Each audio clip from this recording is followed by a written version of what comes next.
সন্তানের সুন্দর ভবিষ্যৎ, মেয়ের বিয়ে আর স্বপ্নের একটা সংসারের জন্য তিল তিল করে জমিয়েছিলেন নগদ 2 লাখ টাকা। কিন্তু কে জানতো জমানো সেই সব স্বপ্ন এভাবে নিমেষেই নিঃশেষ হয়ে যাবে এক মুহূর্তে। কাঠের আলমারিতে যত্নে রাখা কৃষকের সারা জীবনের শেষ সম্বলটুকু এক নিমেষে ধ্বংস করে দিয়েছে ইঁদুর আর উইপোকা।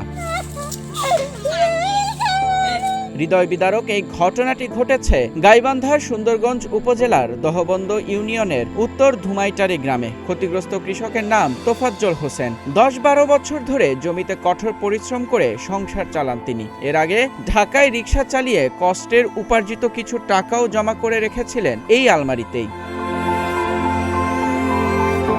জমি বন্ধক রেখে আর ঘাম ঝরানো উপার্জনে জমানো এই অর্থ তিনি ব্যাংকে না রেখে তুলে রেখেছিলেন ঘরের পুরনো একটি কাঠের আলমারিতে। গত শুক্রবার আলমারিটি খুলতেই মাথায় যেন আকাশ ভেঙে পড়ে তোফাজ্জলের। চোখের সামনে দেখেন ইঁদুর আর উইপোকায় কেটে একদম টুকরো টুকরো করে ফেলেছে তার কষ্টের টাকাগুলো। নিঃস্ব হওয়ার এই দৃশ্য দেখে কান্নায় ভেঙে পড়েন এই কৃষক।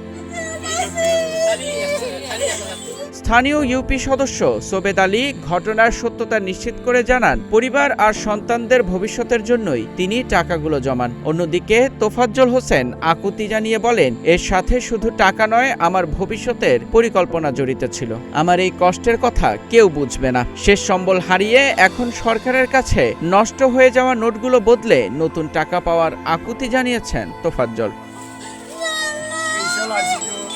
স্থানীয়রা বলছেন, পুরনো কাঠে টাকা রাখার অসাবধানতায় এমন অঘটন ঘটলেও কৃষক পরিবারটির প্রতি সহানুভূতিশীল হওয়া উচিত সরকারের। মেহেদী ইসলাম সোহাগ, গ্রিন টিভি ডিজিটাল।